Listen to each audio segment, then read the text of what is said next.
Hello and welcome to South First. I am Chetna Belgare.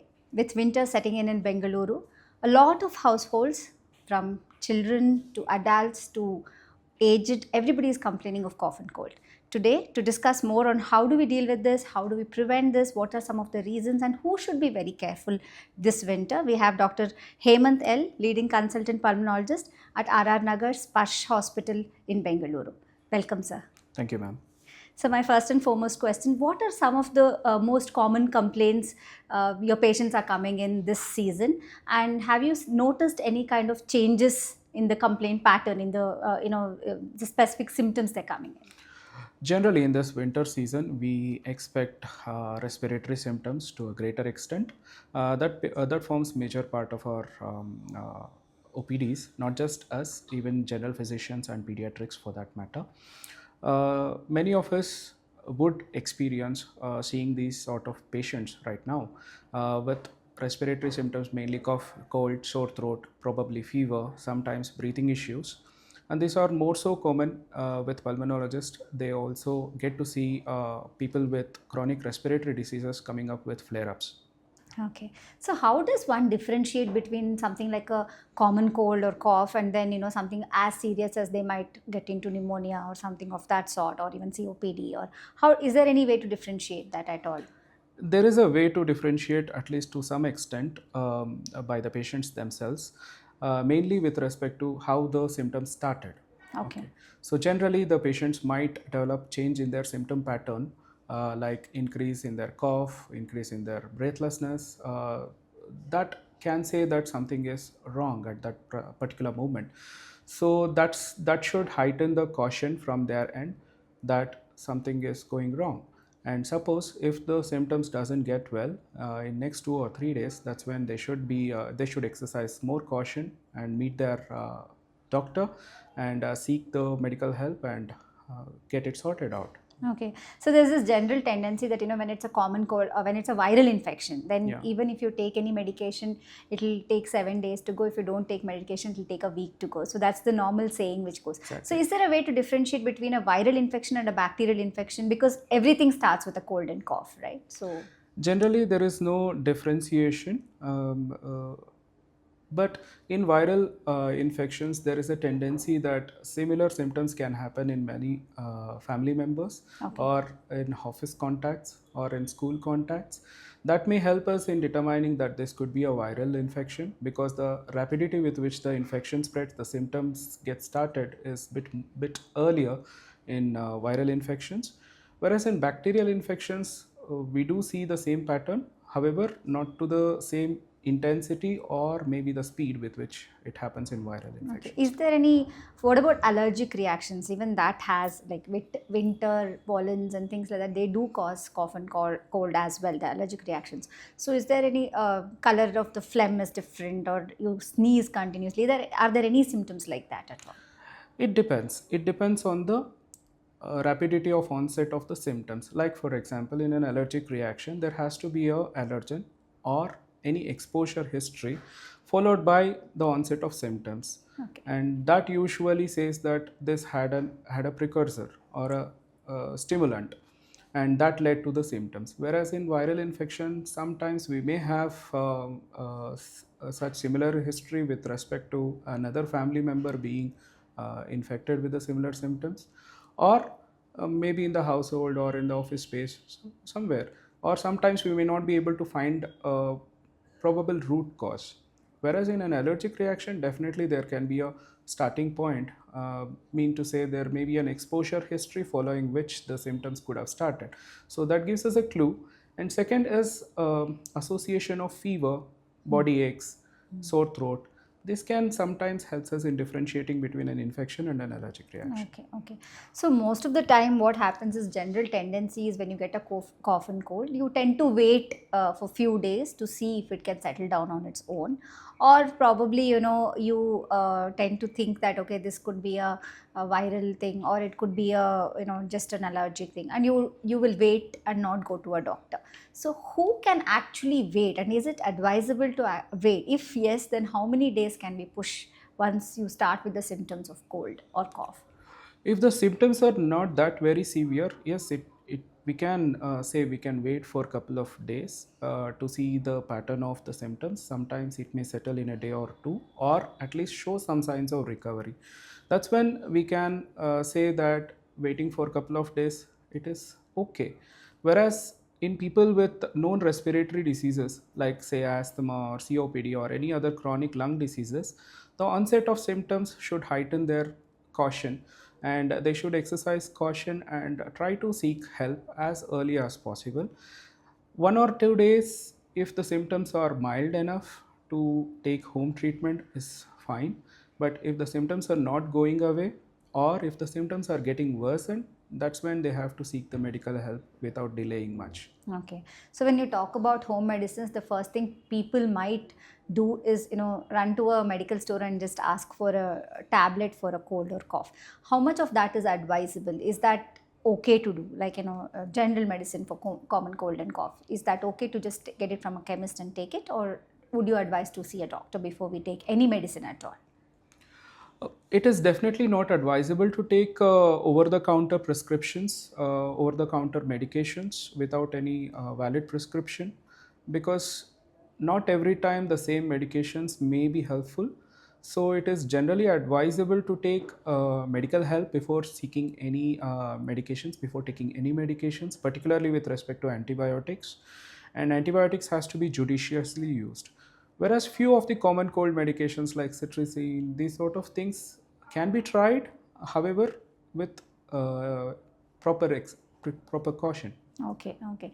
So when you spoke about antibiotics and use of it, now it's become like a rampant thing. Even doctors, many times, I myself have seen where they prescribe antibiotics, and even people probably think that they're sick this time, and then the next very few days later they fall sick again. So they tend to take the same medication which was given the last time. So is that advisable at all? Why is it not safe to first of all take antibiotic without a proper consultation with the doctor? Definitely, the answer is no. We should not take the antibiotics without proper consultations. Second one is we should not repeat the antibiotics without proper logic there. So antibiotics are basically given to fight bacterial infections. So as I said previously, the respiratory illnesses in majority of the cases is due to viral infections, where the antibiotics might not be of any help. However, antibiotics are still prescribed in the later part of the illness, because basically to prevent the secondary infections.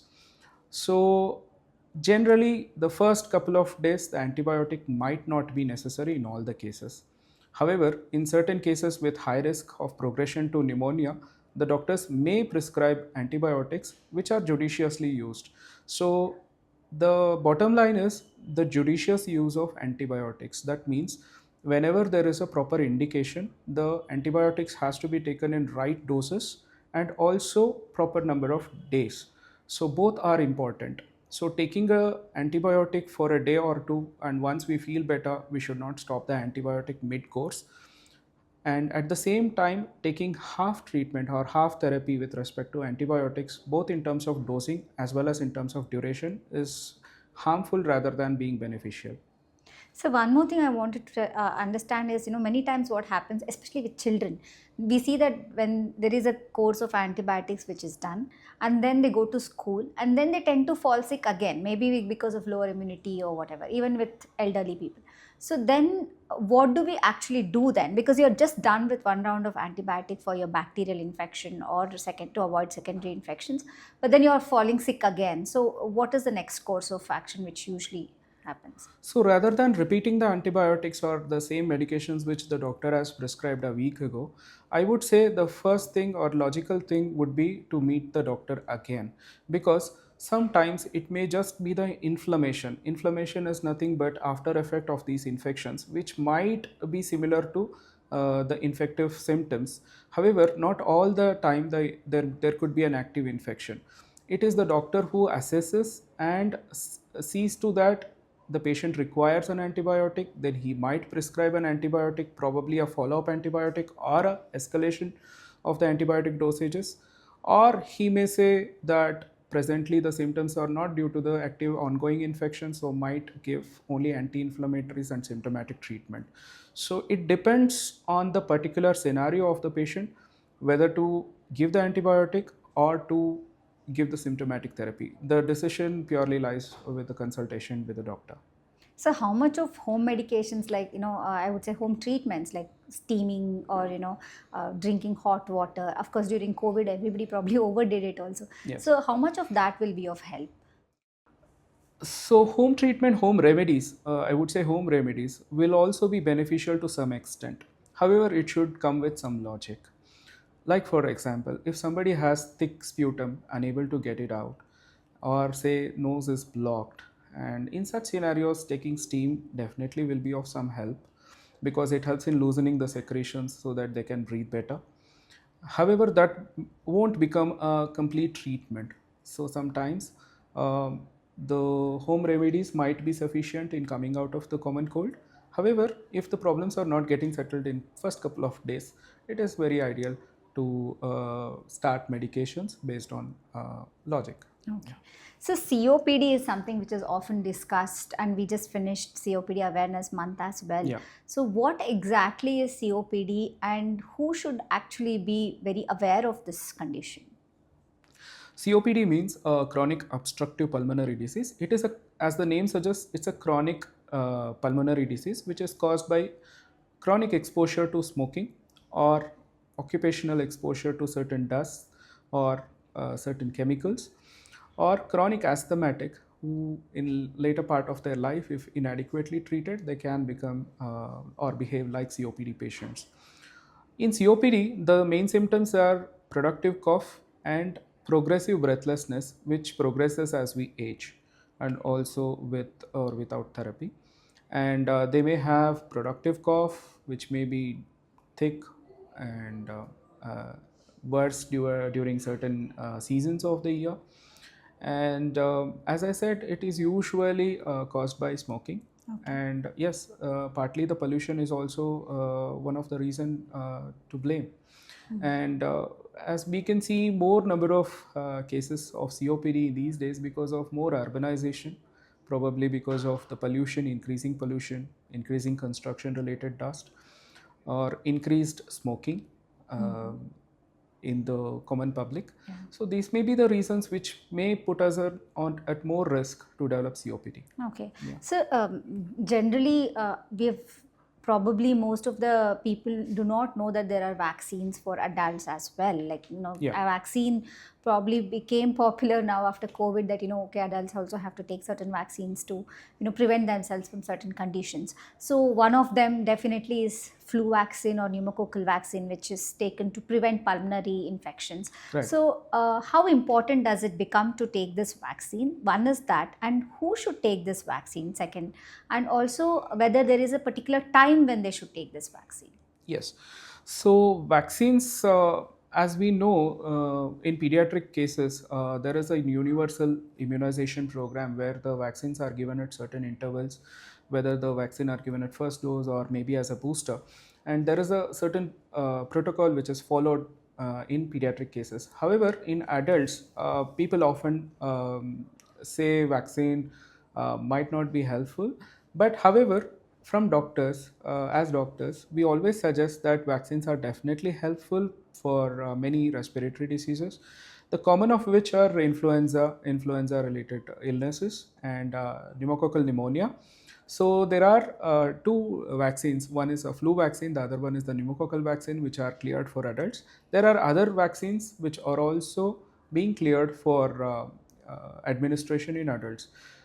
So flu vaccine and pneumococcal vaccine are absolutely necessary for people with respiratory diseases like asthma or COPD or any other chronic lung diseases, or people who are on any immunosuppressant therapy, maybe because of transplant, maybe because of cancer, or maybe because of HIV, or people who are above 65 years of age, and people who are working in high risk environments like healthcare professionals, teachers.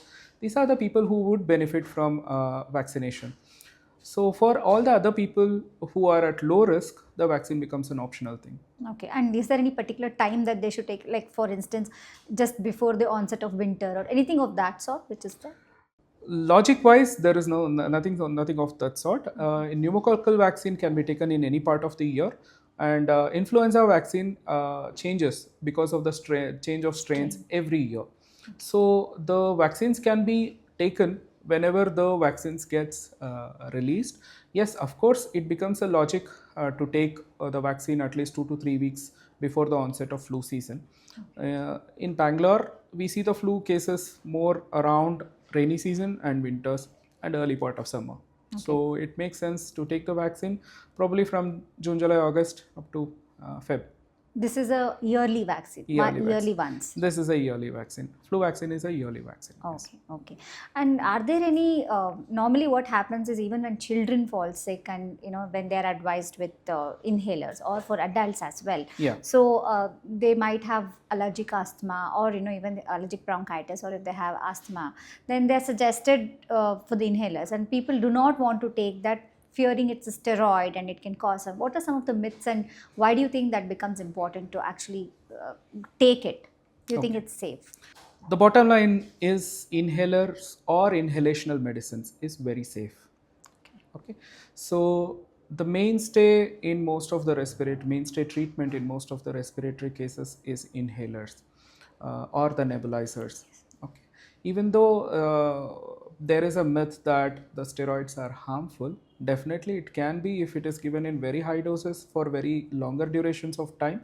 However, in asthma, in majority of the bronchitis, the inhaled steroid becomes a mainstay treatment where it reduces the inflammation which is going on in the airway.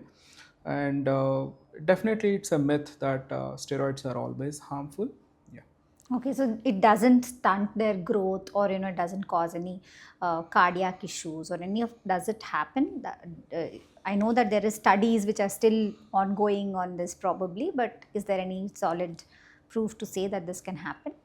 No, because as I said, these sort of complications or the adverse events can happen on prolonged exposure to very high doses of steroids, particularly systemic steroids, either oral or intravenous. Definitely not to a noticeable extent on an inhaled therapy. Okay. So, is there any, you also practice sleep medicine. So, I wanted to ask you if there is anything that, people who have obstructive sleep apnea during winters, is there anything that they need to do as an extra precaution? People with sleep apnea have symptoms all through the year. As long as the sleep apnea is properly evaluated and started on therapy, there should not be any cause of concern with respect to the seasons per se. Okay. Their risk of developing any respiratory symptoms will be as similar to any Yeah. common public. However, if they have comorbidities like asthma or an allergic rhinitis, they may be at a more higher risk of developing respiratory symptoms. That's when they have to be cautious in continuing their medications properly at right doses, and vaccinations if they are advised, and regular therapy with CPAP or BiPAP, whichever that has been advised to them, and physical exercise that is as part of any therapy, and proper diet. I think this should be continued for sleep apnea as well. Yeah. So, a lot of people, have this habit of going for their early morning walks. With this being a winter season, and also with Bangalore being very cold, and you can see a lot of fog in the morning and things like that. So, is there any thing which you suggest for people who have allergic issues? Definitely, avoidance is one of the key thing which we advise. However, people who are minimally symptomatic or asymptomatic, and they are following the therapies and treatment to the dot, and if they are totally fine, I don't see a necessity to stop them from going for a morning walks. However, they should exercise caution. They should cover themselves very well, keep themselves warm as much as possible, and regular exercise is also a part of therapy for any allergic asthma or allergic rhinitis. perspective. Okay. So I have two last questions. One is for people who sneeze in the morning continuously, when Yes. as soon as they wake up, there is this Yes. continuous sneezing. So one is, why does that happen? Is there anything that they can do to prevent this? So one is the symptom happens because of a condition called allergic rhinitis or allergic rhinosinusitis. So basically, there is excessive inflammation that's happening in the nasal cavity and sinus cavities, and that gets triggered maybe because of the cold air or the cold temperature or any strong smell, which can act as an irritant and lead to the inflammation. That leads to excessive sneezing because our body recognizes that there could be an possible or potential obstruction which the body wants to get rid of. That may be one of the reason why they may have continuous sneezing, and the only solution is reducing that inflammation that's happening in the nasal cavity and the sinus cavity.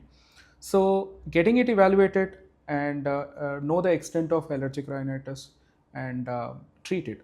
So basically being put on anti-allergics or maybe intranasal steroid therapy, and also any montelukast based therapy basically helps in reducing the inflammation and getting rid of these frequent sneezings. Okay, since you brought in Montelukast, I have to ask this question. There is a lot of debate going around the usage of Montelukast, and that being the most commonly prescribed Yeah. medicine for allergic rhinitis as well. So, is it safe to actually use it? And of course, under medical advice, is it safe? Does it really cause any other problems?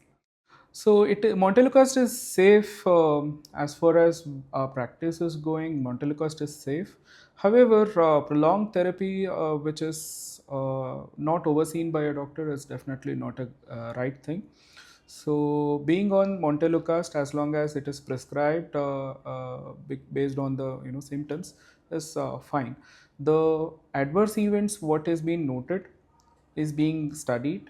Okay. So definitely, therapy for 2 months or 3 months should not be a problem. A prolonged therapy definitely has to be seen whether whether do they really require that very long duration or not. This has to be assessed and then prescribed. Okay. So prolonged therapy, prolonged blind therapy by the patients themselves is definitely not advisable. Okay. So one last question. I know this is something pulmonary issues probably is not in our control to kind of prevent it per se. But then, is there anything at all that people can do to prevent falling sick quite often during this season? So people without any respiratory issues, how do they how can they prevent from getting sick too frequently? Number one is avoidance. Though avoidance means getting avoid to get infected. Number one, how to do that? Probably reduce the exposure, particularly going to the indoor setting where there are too many people, so that the cross infections are quite common. That may be one. Second one is a good diet and exercises. And third one, if they have any non-respiratory diseases, then taking their medications properly. And fourth is rest. So if they can do all this, definitely the risk of having respiratory infections can be minimized. However, if they are already having any respiratory illnesses, then the same things apply. Plus, extra things are being on medications regularly to the prescribed extent, and vaccinations if they are indicated. If this can be done, yes, the risk of respiratory infections can be brought down. Thank you very much, Doctor. It was wonderful talking to you. Thank you. That is all we have for today. Thank you.